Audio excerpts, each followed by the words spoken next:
going to untap it here. Yeah, so they're going to give that +1/+1, and then a elf in their hand also gets +1/+1. And they Coco. Oh my god, our opponent is just completely going off here. Fortunately, they're only at 4, so...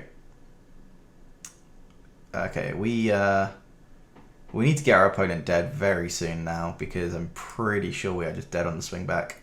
And that is that is just exactly the card to draw. Nothing in play has reach. Everything our opponent. We will activate, and our chick gets in for exactly 2 damage here. That couldn't have gone any better. So Hey, what's up guys? Welcome back to another video. My name is Smurfy, and I am going to take you through all of the different types of decks that you can play in Historic, and today we are starting off with Mono Red. So if you want to see any other decks in Historic and you want to see what the metagame looks like, what the different types of decks you can play, the different archetypes, different colors and everything like that, make sure you subscribe because I'm going to be doing loads of different content on loads of different decks.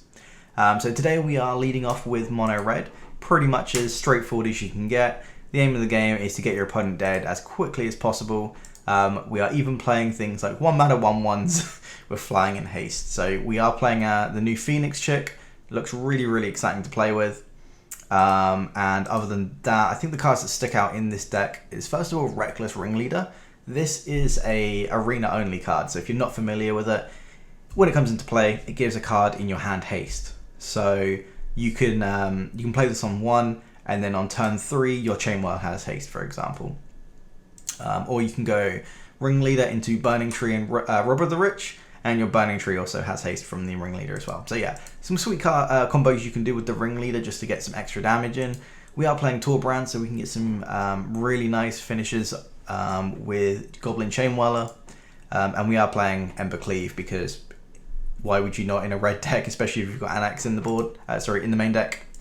Other than that, the land base is surprisingly useful in a mono red deck. So you've got 4 Ramunap Ruins just to get that little bit of extra damage in, 1 Den of the Bugbear, and 2 Embereth, just to be able to pump our creatures up, particularly with the Phoenix chick and things like that. So that's the list. Less talking and let's get into some games. That's a lot of haste in our opening hand. We'll go ahead and keep. So let's see what our opponent is on. We can get some. We're probably going to get in quite a lot of consistent damage to this chick. Having it on your opening hand is quite nice. You just know that it's probably going to do like 3 or 4 or 5 damage, and there's just not a lot that people can do about it.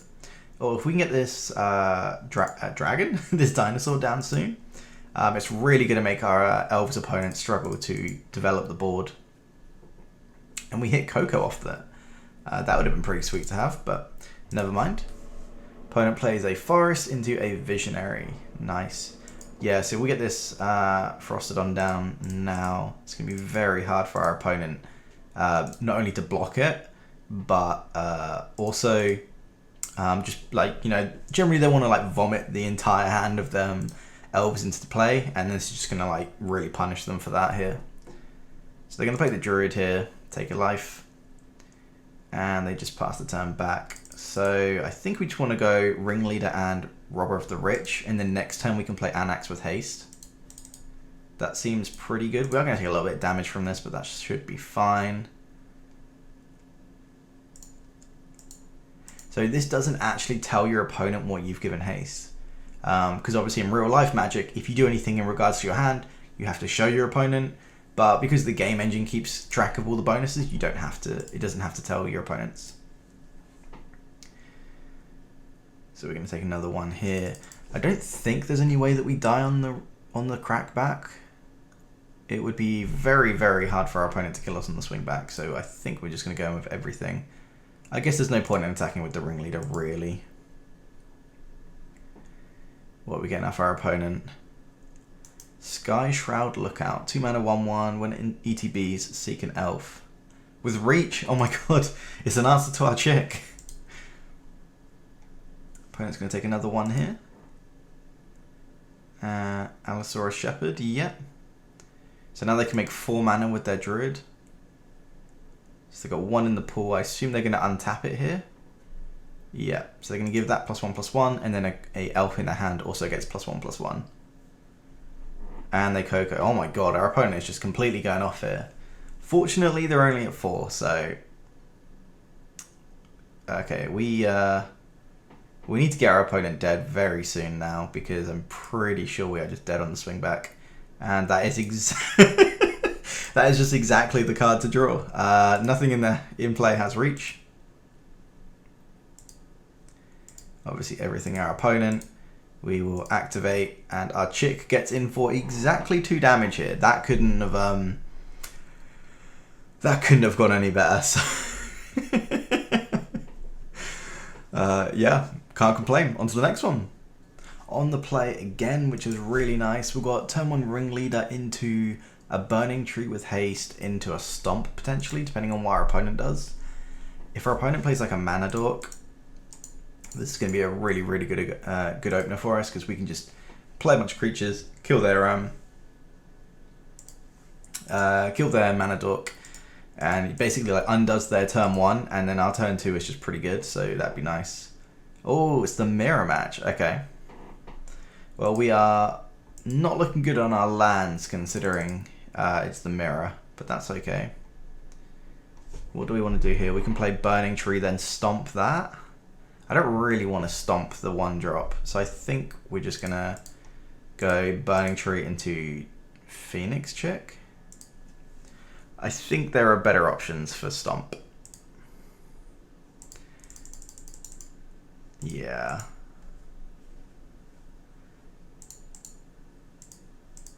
We're going to get in for a nice bit of damage here. Being on the play is obviously a huge edge. Okay, they're going to play Burning Tree. They didn't give their Burning Tree haste, so what have they given haste to? Probably a 3-drop, so maybe like Anax or something. If that's the case, we do want something back to block. So we'll play the Embreath tapped, obviously.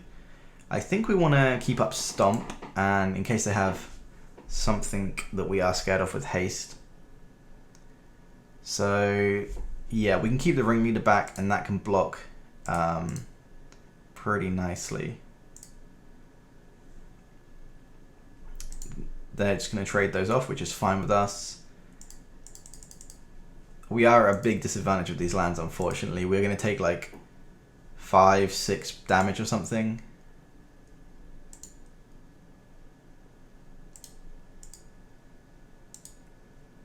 So we don't really have a choice. We're just going to have to Stomp this, obviously paying a life. Wait, is that paying 2 life? These don't tap for colorless. Oh, they do. Okay, cool. We are just going to have to block that as well. This is not looking ideal. We can play our own Frostodon. I think that's what we're going to have to do, really. If we play the Bone Crusher, that doesn't... I guess the Bone Crusher's fine as well. No, we'll play the Frostodon. So we're going to take a point of damage here, and then this can't block, can it? Nope.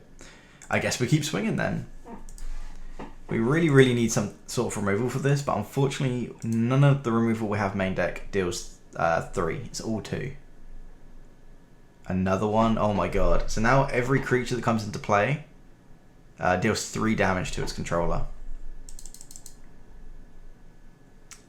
What a mess. We are just dead, right? We play a creature to block. We take 3, and then the other one gets in with Menace. We don't play a creature. We take 6 because this can't block. Yeah, that is like literally nothing we can do. Unless our opponent decides not to attack. So, yeah, there's absolutely nothing we can do. I think our land screwed us over a little bit there, but that's okay. On to the next one. Oh, this hand would be so good if one of these lands was a 2-drop. We'll keep anyway, but this Burning Tree is very underwhelming here. We're just going to give the Dinosaur haste. Crack him for 1, and we just want to draw a 2-drop or a Bone Crusher Giant here, really. A Bone Crusher would be fine, just to stomp the opponent's face if we need to, just to play on curve. Torbrand. I mean, we might as well play the Burning Tree out. We're not going to take advantage of the mana, but there's no reason to play it later to try and like combo off, because it's just going to come in with Summoning Sickness. So we're against the very popular blue-red like Spells Matters deck. So it basically uses a bunch of prowess creatures, and this new legend, I think this is a new legendary. Whenever you cast an instant or sorcery spell, creatures you control get +1/+0 and trample. So that's that can get pretty big pretty quick. Play the Embrath here into the Ferostodon. And I guess we keep the Ringleader back.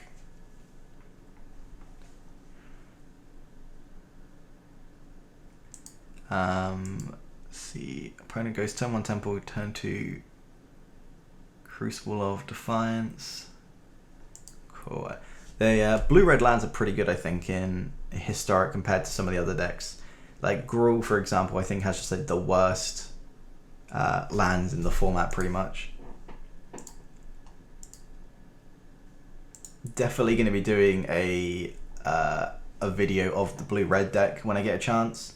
So that might be one of the next videos that you guys see of this of me taking you guys through the different decks in Historic. So if you do want to see that, make sure you subscribe, because I will try and do as many as I can. Oh, opponent goes in shocks here. And they go Wizard's Lightning to the face. Jesus Christ. I think they're going to try and race us here.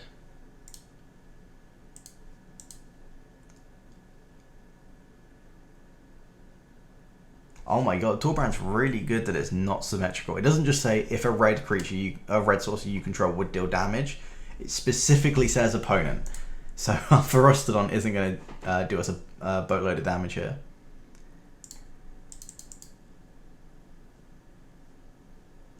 I think what our opponent is planning on doing is... okay, it doesn't matter. I'm pretty sure what they were going to try and do is combo a couple of spells, pump up the Arcanist, and then flash back the Wizard's Lightning.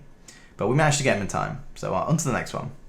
We seem to be getting very lucky with it going on the play, which is going to make a huge difference in our win rate here. But yeah, this hand is great. We'll go ahead and keep. We've got a 1-drop into a Burning Tree Stomp, and then we can then cast the Bone Crusher potentially with haste. I assume that's what we want to give haste to.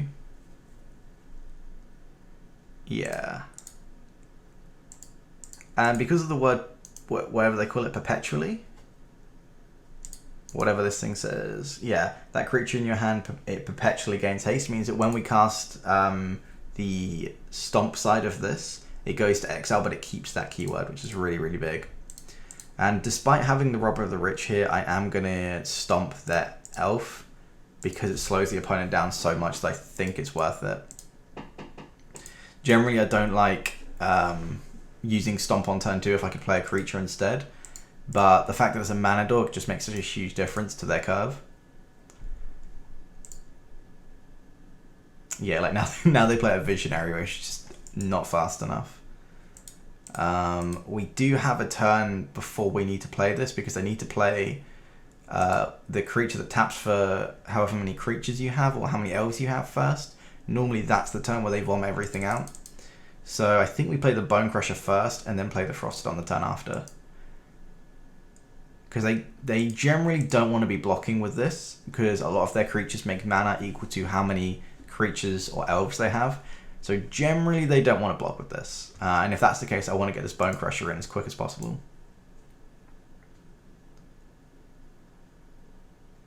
I think we might have just been a little bit too fast for our opponent. Losing their 1-drop is such a huge difference, because you then can't play your 3-drop elves on turn 2, and that's generally how the deck pulls ahead really quick. Are they not elves? Are they shamans? Shamans? I think they're the shamans deck.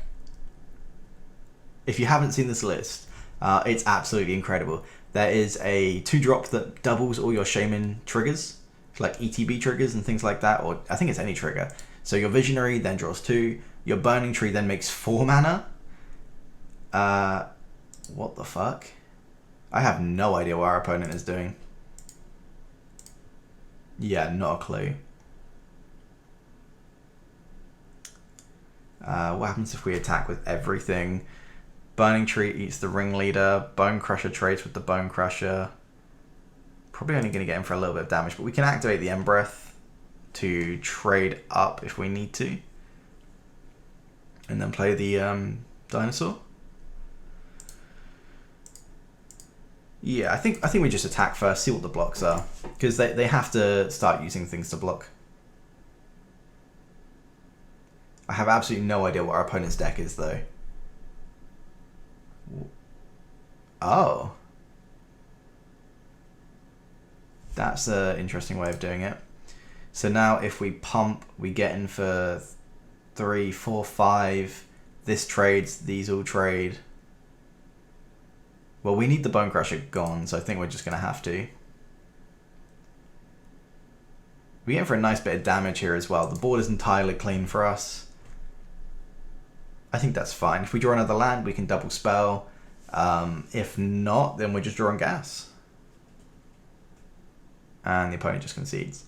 Wow, this mono red deck is really, really good from what I've played so far. I think it's like 3 or 4 games now. It just seems to rattle off like creatures really easily. Yeah, sweet. On to the next one.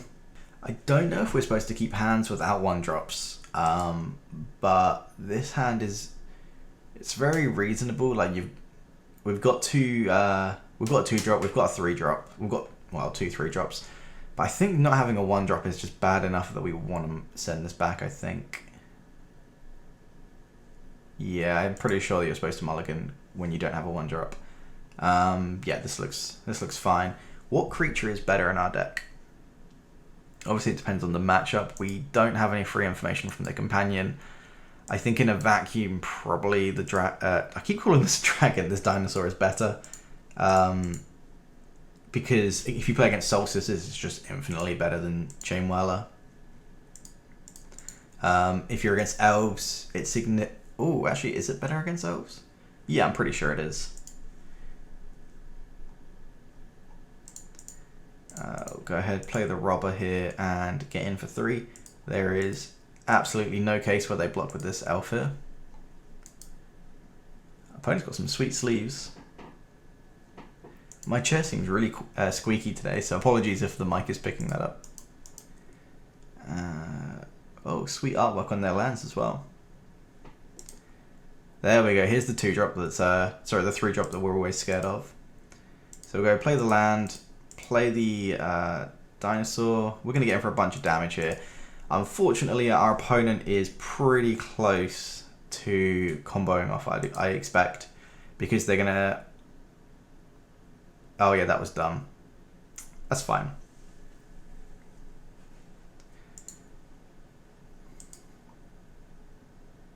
Okay, so now they're going to take a damage for that. They cast a creature. That's going to then make another one. Yep, so now they've got 1, 2, 3, 4, 5 mana. Oh my god, this is going to be insane.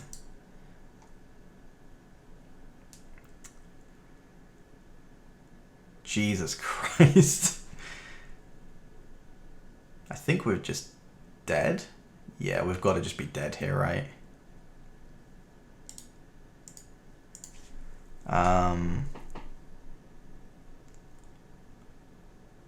How can we win this? Because next turn they just tap one of these, make 1, 2, 3, 4, 5, 6, 7, 8 mana, activate this, give everything +2/+2 and Death Touch, and then that's just like lethal, right?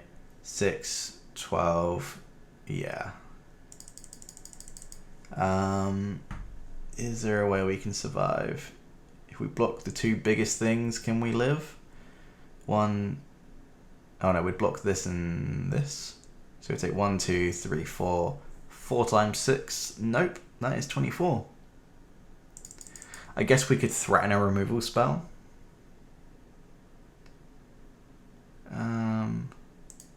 Yeah, we're gonna threaten a removal spell.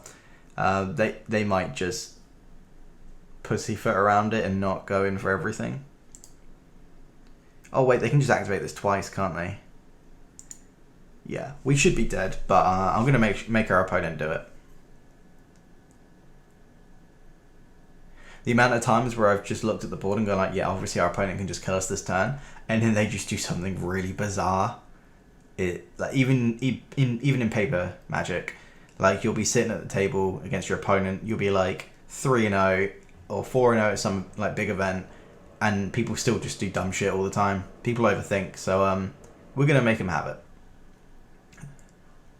Not make them have it, they have it already. Make them do it. See, they're thinking like, how do I not fuck this up?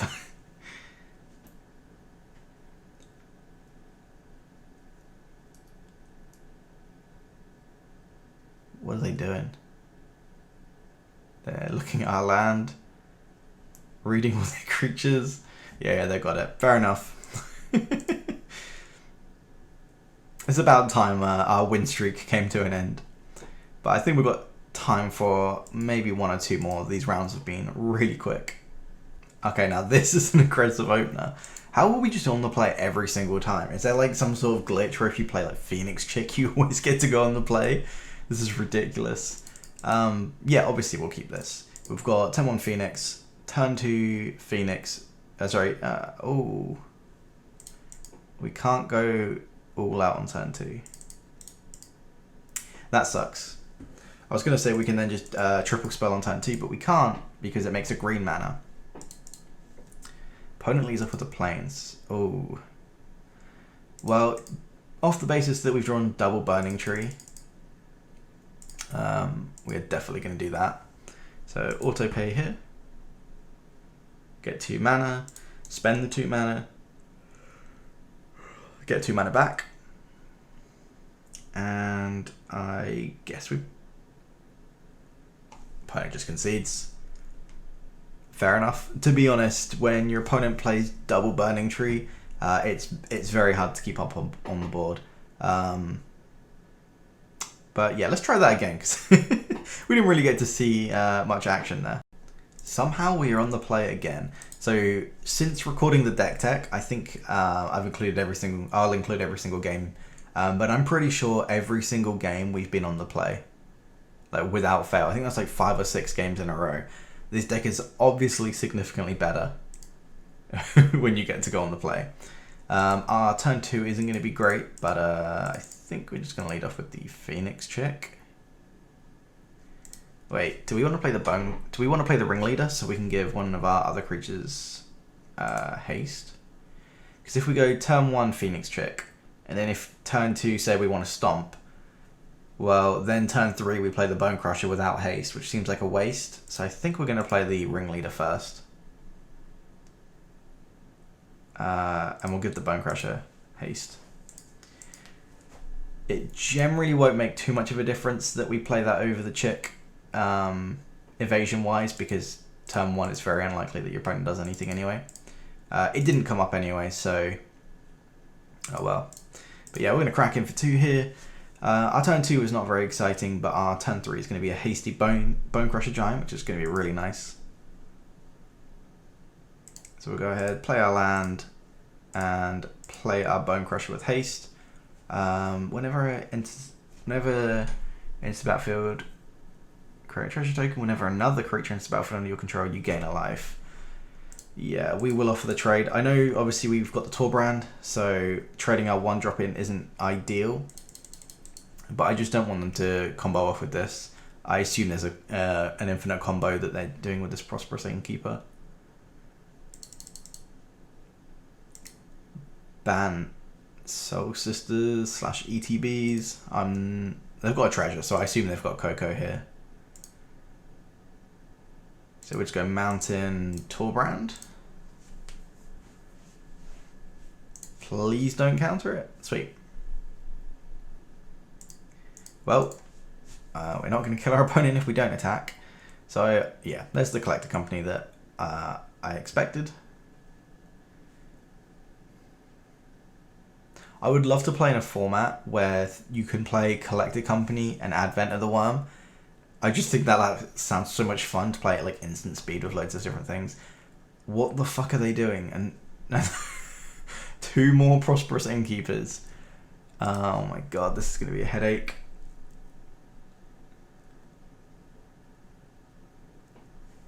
So they do see each other ETB, so they did gain, I assume, 6 life there.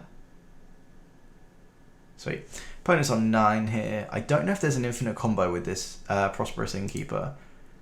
Also, how the hell have they gone through 3 of them already? Opponent shocks. 1, 2, 3, 4, 5, 6. What on earth do they want 6 mana for?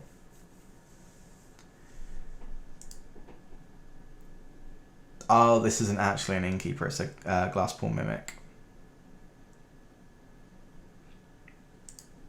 Soul Herder.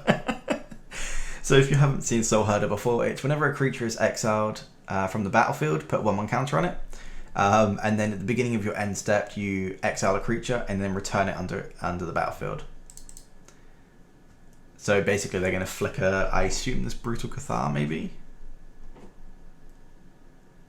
Oh no, because then we would get the Torbrand back, so the ETB would be wasted.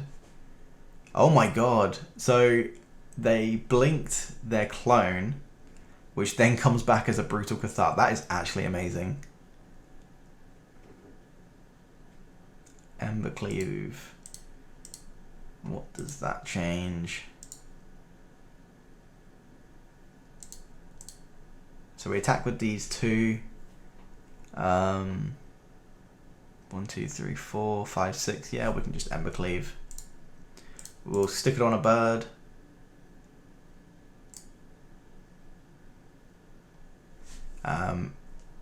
I absolutely love our opponent's deck. It's an absolute mess, but I love it. So they're using Collected Company to try and find more clones, and then they're going to blink their clones with their Soul Herders. And also, why is this card not legendary? I mean, it's not that it's broken, but it just comes across as a legendary. I don't know if anyone else thinks the same thing.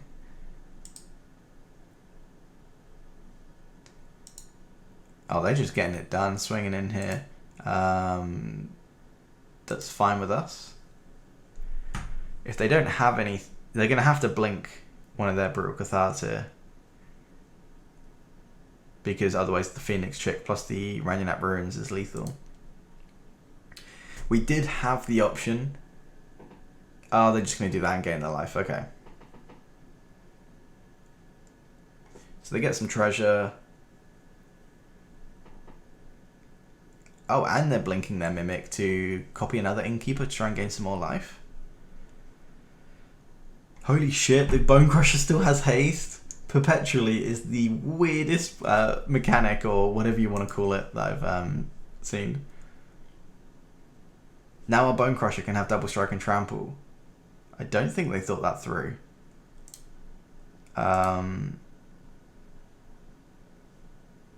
Yeah, that doesn't seem like they thought that through. Unless they have removal for it.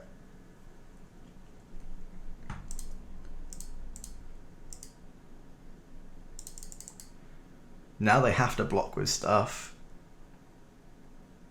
I think they've messed up here. The fact that this keeps haste is just ridiculous. And now we hit our opponent down to 2. There's no point in playing the land, so we'll just pass. We're not dead on the swing back. 7. No, we're not.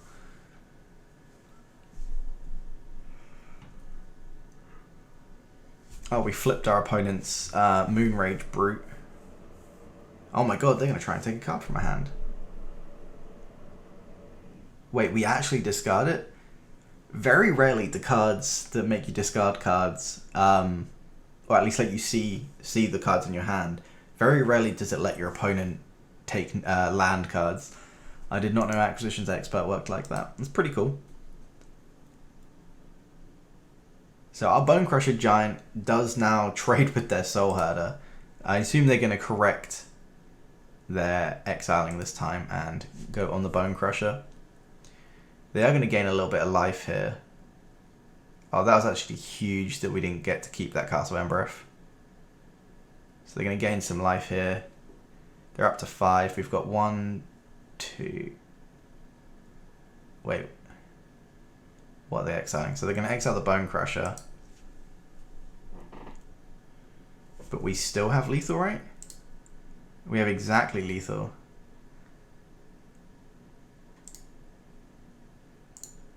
One, two, three, four, five. Yeah. Wait, does this have flying? No. This picture makes me think it has flying. I don't know why. There's loads of cards. They've got ephemeral. Oh my god. Our opponent is just completely popping off here.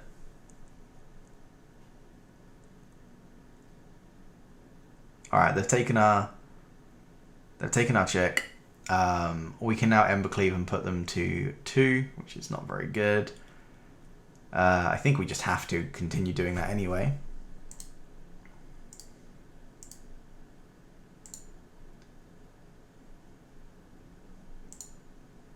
In fact, I think we're just dead, right? Yeah, that's lethal. They flicker this. Oh wait, no. Won't they give us something back if they try and exile the ringleader?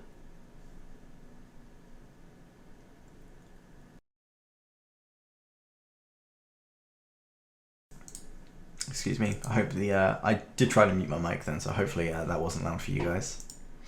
So they blink the Wall of Blossoms here. This Soul Herder will the Soul Herder will just one-shot us by the end of this.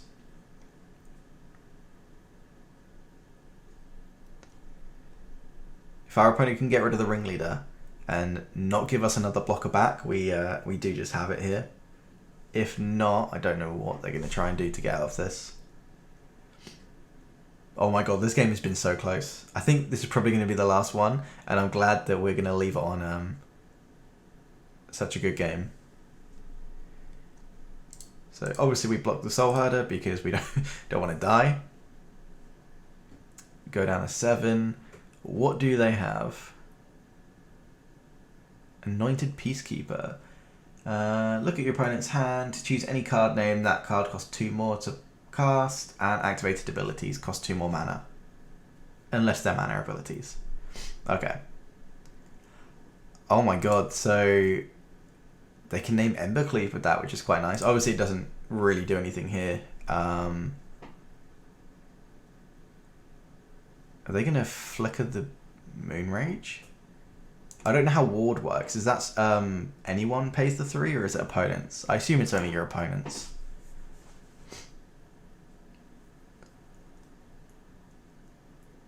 What are they going to flicker? The Wall of Blossoms. Okay, they have just given up then. Yeah, because if they blink this... Oh, are you kidding me? Oh, I thought we had that there. No, I didn't realise that got flipped again. Well, unfortunately that is us dead. Our opponent played really well. Absolutely love the deck. Looks like hell of a grind fest. So yeah, I'm going to go ahead and concede. Hope you guys enjoyed that, and let's go back to the deck. So there it is, guys. Mono red aggro in Historic. The deck is sweet, really fun to play. It doesn't take a lot of time, so if you want to do it, I don't know, on your work break on your phone, it's really easy to do, or if you just do it when you don't have a lot of time, you can normally squeeze a game in fairly easily. In regards to the actual deck itself, I don't think there's any changes I would make particularly. Seems really good. Loads of good creatures in that. Maybe try and squeeze in another 2-drop of some sort. Only like maybe 1 copy or 2. Loads of 3-drops, which was a little bit not as smooth as it could be. But other than that, the land base as well is really nice. Obviously, being mono red, you don't have to worry about your colors being screwed, and you just get loads of utility as well. So I hope you enjoyed the video. If there are any decks in particular you want to see in Historic first, feel free to leave them in the comment section. I'm going to try and play pretty much every deck in Historic and make a video on it, so you guys can see how the different decks play out. And in that way, you don't have to invest all of your whatever these are called. What do they call these things? Wild cards. Because they are painfully hard to get hold of on Arena unless you do drafts. So if you guys want to see any videos in particular and make me waste my wild cards before you guys use yours, feel free. If you want to see any more content, feel free to subscribe. Thanks for watching. Peace.